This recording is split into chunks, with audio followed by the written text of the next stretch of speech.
Hey y'all, Bill Quirk with the Defensive Training Group and Shoot GTR. Out here to do a quick video. One of the things that I get asked in class a lot that we talk about is the idea of stock guns versus custom guns. So I've got three of my my commonly used pistols laying here. This is a mostly stock Glock 17 Gen 5, a very customized Glock 17 Gen 5, and then my old Gen 3 Glock 26.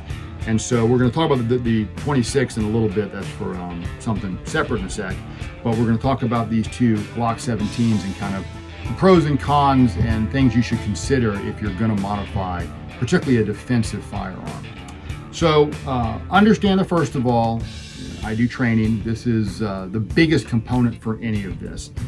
It's the shooter, not the song. So you can go and try and buy skill, get a bunch of stuff to put on the gun, and that doesn't necessarily mean you're going to be a better shooter. When you're starting out on your journey, understand that you'd be better off getting a stock gun, bunch of ammo, some classes, learn how to use this thing and shoot it. And as your ability goes, my favorite expression, training is a journey, not a destination. As you go along your journey and become more knowledgeable, more experienced, you may get to a point where a modification may help you.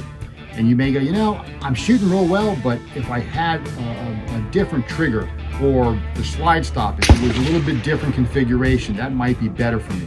So now you're making an educated, informed decision as opposed to just putting stuff on the gun. If we're not careful, some of these modifications can actually hurt reliability, and obviously, especially on a defensive firearm, that is completely a no-go.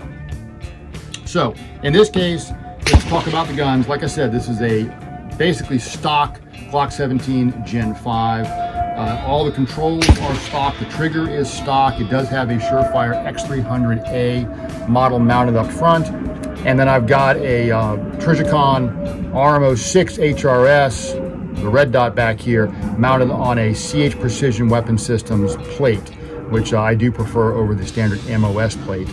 But other than that, and the sights, of course, the sights are suppressor sights, but everything else is basically stock. A little bit of color here, but still, it's just if you had a stock MOS Glock, this is basically what it would look like. This one is a Gen 5 Glock 17 as well, but this one has been rather extensively modified. So as far as the frame, starting down here, we have an Overwatch Precision magwell. Comes up, I've modified the factory beaver tail, cut it off here. I don't want the full back strap, so it's just a little bit of a beaver tail for my big hand so I don't get hit.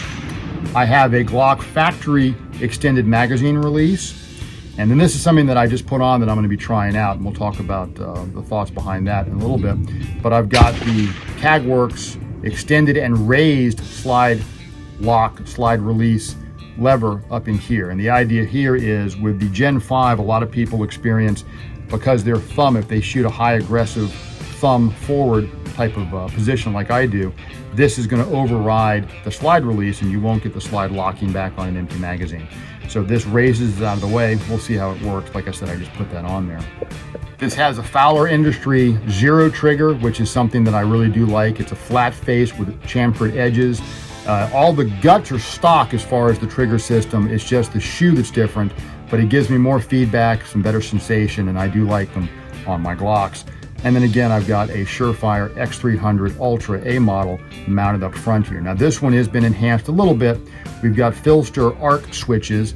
So these are replacement tabs that give you a little bit more reach back to help you manipulate the switch, as opposed to if you look at the stock pads down here, these are quite a bit longer, so that your thumbs or index finger, depending on how you manipulate the light, can reach forward and activate the light. So even that's been modified a little bit.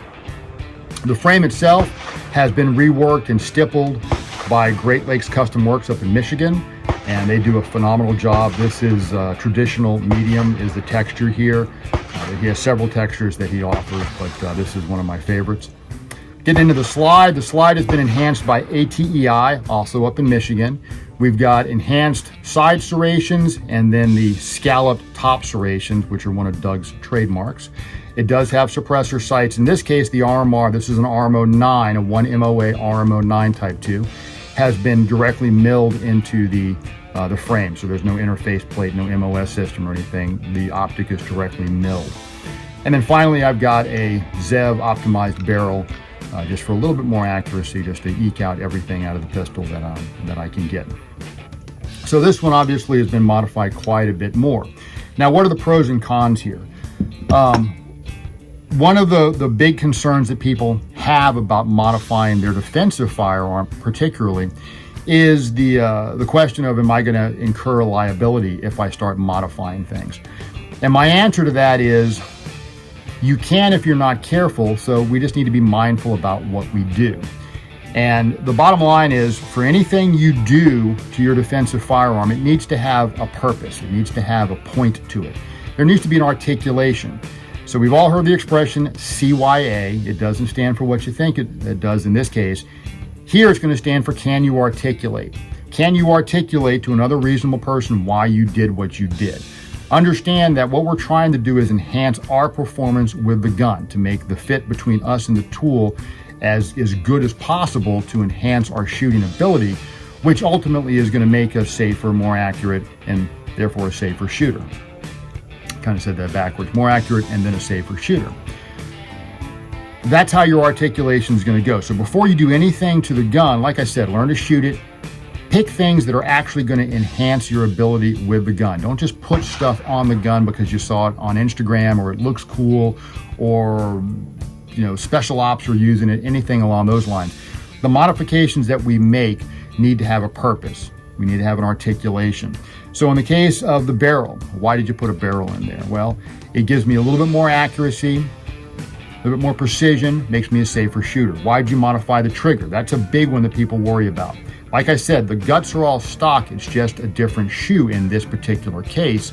And my answer is going to be, well, the flat face shoe gives me more feedback, makes me more precise, more accurate, and therefore a safer shooter. Why'd you put an optic on there? It gives me more precision, makes me more accurate, therefore a safer shooter. So you see how the articulation goes in all those cases, leading to a specific point, something that I can clearly explain to another person. It's not like, well, I thought it looked cool. Okay, that's not really what we want. When you start modifying your defensive firearm, the fact of the matter is the manufacturers know what they're doing. And it's not uncommon for a box stock weapon to be very, very reliable when we start putting stuff on it and we see that reliability suffer to some degree. So you want to make sure when you start modifying things that you come out before you put the gun into service, bring it out to the range and thoroughly test it to make sure that it is still reliable, both with your training ammunition as well as your carry ammunition, your defensive ammunition, your hollow points and whatnot. Make sure that you haven't modified the frame, that there's not some pressure point now where magazines won't drop free or you can't insert them. The slide's still moving smoothly in its rails, all that kind of stuff. One of the concerns that I've read about with this extended raised slide release lever is it can start impinging on the slide and maybe affect something there. So that's one of the things that I'm going to check when I go and shoot this thing in a little bit, just to make sure that everything performs the way it's supposed to and that my reliability has not been impaired in any way. Because obviously for a defensive tool, that is critical. We got to be able to shoot it well, and it's got to be 100% utterly reliable. Okay? So, just some thoughts to think about before you go and start throwing stuff on here. A lot of different options out there as far as barrels and sights and other controls and whatnot. And some of them are good, some of them are not as good. Some of them are designed for specific purposes. So you need to consider those things and make sure you're not doing something just for gee whiz value, for social media value, that kind of thing.